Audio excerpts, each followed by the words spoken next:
Hello বন্ধুরা, মোহনার দিকের আরও একটি নতুন ব্লগে তোমাদেরকে অনেক অনেক স্বাগত। আর আজ তোমাদের সাথে একটা ডেজার্টের রেসিপি শেয়ার করছি। ঘরোয়া সমস্ত জিনিস দিয়ে এই ডেজার্টটা বানানো যায়। হ্যাঁ, সব সময় যে হাতের কাছে ছানা থাকবে সেটা তো নয়, তো খুব সহজেই কিন্তু এটা বানানো যায়। তো দেখো আমি কিভাবে এটা বানিয়েছি। আর আজকে আমি এটা সুজি দিয়ে বানিয়েছি, তবে শুধু সুজি বললে ভুল বলা হবে, কারণ সুজির সাথে দুধ ঘিয়ের কেরামতি না থাকলে কিন্তু এই মিষ্টির টেস্টটা ঠিকঠাক আসবে না। তারপর দেখো এখানে দিয়েছি, এখানে বড় চামচের 1 চামচ ঘি দিয়ে তারপর এখানে সুজি দিয়েছি। এবার সুজিটা আমি একটা ছোট সাইজের বাটির 1 বাটি দিয়েছি কিন্তু। তো এতেই অনেকগুলো মিষ্টি হবে, তো সেই জন্য আর খুব বেশি বানাবো না আমি। তো দেখো এটাকে একটু বেশ ভাজা ভাজা করে নিতে হবে সুজিটা, যতক্ষণ পর্যন্ত কাঁচা গন্ধটা সুজির না চলে যায়। হ্যাঁ, ততক্ষণ পর্যন্ত এটা ভাজতে হবে।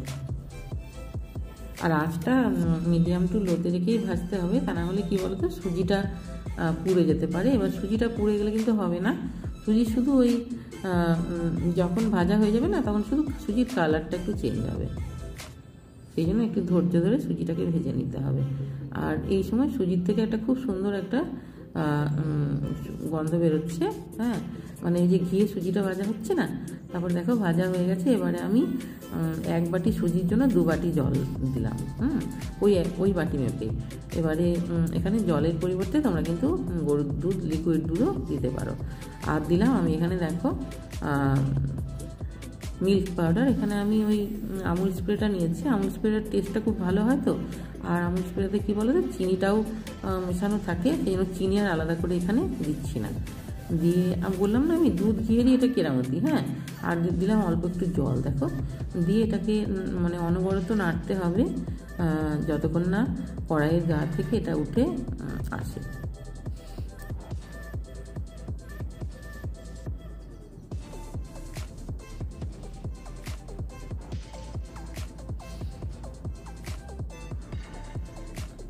দেখো এটা একদম কড়াইয়ের গা থেকে উঠে এসছে। হ্যাঁ, তো এবারে এটাকে গ্যাসটা অফ করে ঠান্ডা হতে দিয়ে দিচ্ছি। আর ঠান্ডা হয়ে গেলে তারপরে দেখো আমি ভালো করে এটাকে মাখিয়ে নেব। আর মাখানোর সময়ও কিন্তু আমি আরও কিছুটা দুধ দিয়েছি আমুল স্প্রে, সেটা তোমাদেরকে দেখানো হয়নি। আর দিলাম আরও 1 চামচ ঘি। হ্যাঁ, দুধ ঘি না দিলে কিন্তু মিষ্টিটাতে ঠিক টেস্টটা আসবে না। হ্যাঁ, তো তারপরে দেখো এটাকে খুব ভালো করে মেখে নিতে হবে, বেশ স্মুথ করে মাখতে হবে। তবে বাইন্ডিংয়ের জন্য কিন্তু এখানে ময়দাটা আমি ব্যবহার করেছি। শুধু সুজি দিয়ে হবে না, ময়দা কিন্তু দিতে হবে। ময়দা না দিলে কিন্তু মিষ্টিগুলো ভাজার সময় ভেঙে যাওয়ার ভয় আছে। এখানে আমি 3 চামচ মতো ময়দা দিয়েছি। আর তোমাদের যদি মানে আরও লাগে তাহলে কিন্তু আরও 1 চামচ দিতে হবে। আর এখানে দিলাম দেখো 4 চামচের 4 ভাগের 1 ভাগ খাবার সোডা দিয়ে এটাকে খুব ভালো করে মাখিয়ে নিচ্ছি।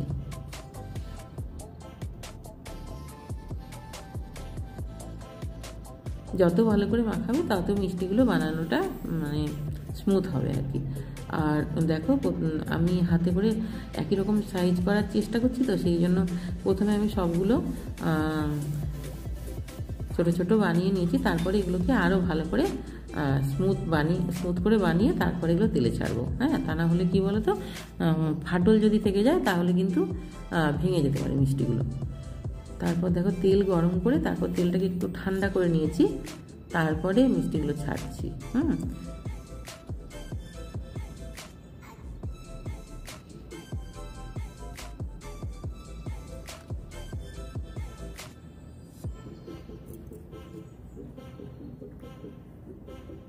তারপর এখনও একটু সময় নিয়ে তারপরে মিষ্টিগুলো ভেজে নিতে হবে। তাড়াতাড়ি করলে চলবে না, কারণ তা না হলে কী বলো তো, ওপরটাতে কালার চলে আসবে আর ভেতর থেকে কাঁচা রয়ে যাবে।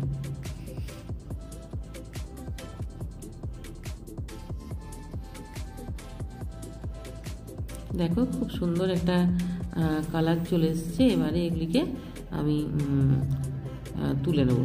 আর আমি একটু বেশি কালারটা বানিয়ে এনেছি, এতটা কালার না হলেও হতো, হয়তো একেবারে গোল্ডেন হয়ে গেলে এটা তুলে নিলেও হবে। আর কি বলো তো, মানে আমি খুব একটা বড় সাইজের করিনি, এমনিতেই তেলে ভাজার পর দেখো এগুলো একটু সাইজটা বড় হচ্ছে, আবার রসে ছাড়ার পরও অনেকটাই মানে সাইজটা বেড়ে যাবে, সেই জন্য আমি একটু ছোটো ছোটো সাইজেরই বানিয়েছি। তোমরা এখানে বড় সাইজের বানাতে পারো।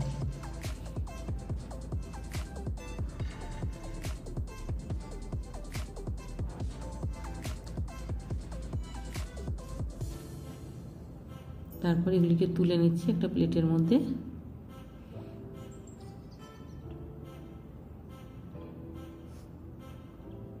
তারপর দেখো বাকি যেগুলো ছিল সেগুলোও দিয়ে দিলাম।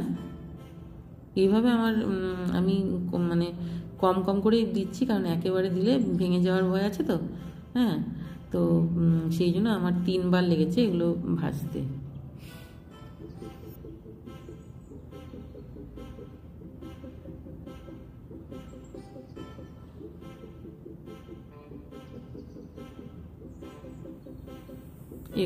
এগুলিতেও দেখো সুন্দর কালার চলে এসছে।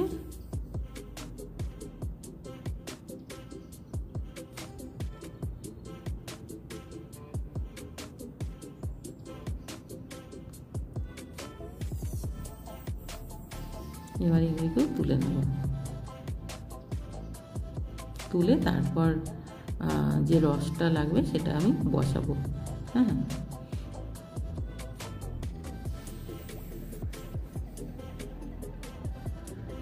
দেখো এখানে আমি ওই যে বাটি মেপে সুজি নিয়েছিলাম না, ওই বাটি মেপেই 3 বাটি জল দিয়েছি। আর এখানে খুব বেশি চিনি আমি দিচ্ছি না, এখানে 1.5 বাটির থেকে একটু বেশি চিনি দিচ্ছি হিসাব করে। হ্যাঁ, এবারে তারপরে এটাকে দেখো ওই চিনিটা গলে যাবে, এটা কিন্তু খুব গাঢ় রস হবে না। হ্যাঁ, খুব বেশি গাঢ় করে দিলে রসটা তখন মিষ্টির মধ্যে রস ঢুকবে না।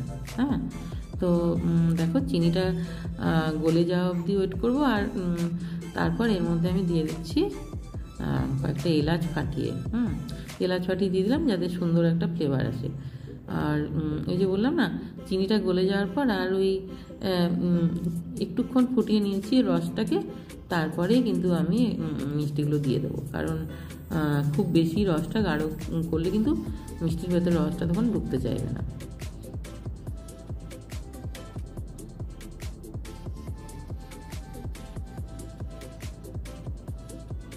দেখো হয়ে গেছে রসটা। এবারে ভাজা মিষ্টিগুলো আমি রসের মধ্যে দিয়ে দিচ্ছি।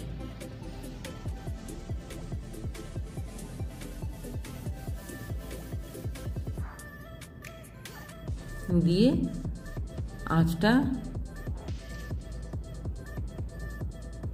হাইতে রেখে আমি 2 মিনিট মতো ফুটিয়ে নিয়েছিলাম। তারপরে আবার আঁচটা মিডিয়ামে রেখে আরও 3 মিনিট মতো ফুটিয়েছি। হ্যাঁ, তারপরে এটাকে দেখো ঢাকনা দিয়ে কিছুক্ষণ ফুটিয়ে নিয়েছি, ব্যাস। তারপরে ঢাকনাটা খুলে এই যে দেখো অনেকটাই রসটা মানে টেনে নিয়েছে মিষ্টিগুলো, আর দেখো সাইজটাও একটু বড় হয়ে গেছে।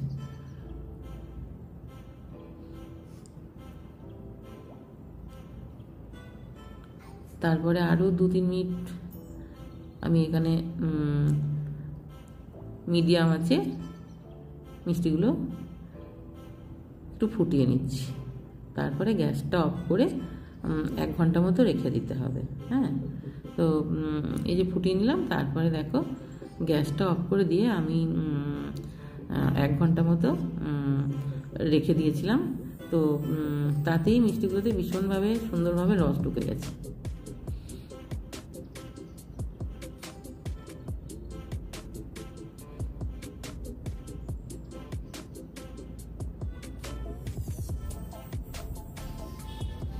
তো আরও কিছুক্ষণ রাখলে ভালো হবে আর কি।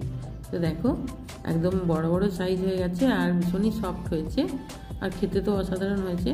হ্যাঁ, এই যে দেখো ভীষণই সফট হয়েছে, আর সাইজটাও দেখেছো অনেকটাই বড় হয়ে গেছে। তবে আরও কিছুক্ষণ আমি এটাকে গরম রসের মধ্যেই রেখে দেবো ঢাকা দিয়ে। হ্যাঁ, তারপর এটাকে আমি পরিবেশন করব। এখন দেখো একদম সফট হয়ে গেছে। তো আমার আজকের এই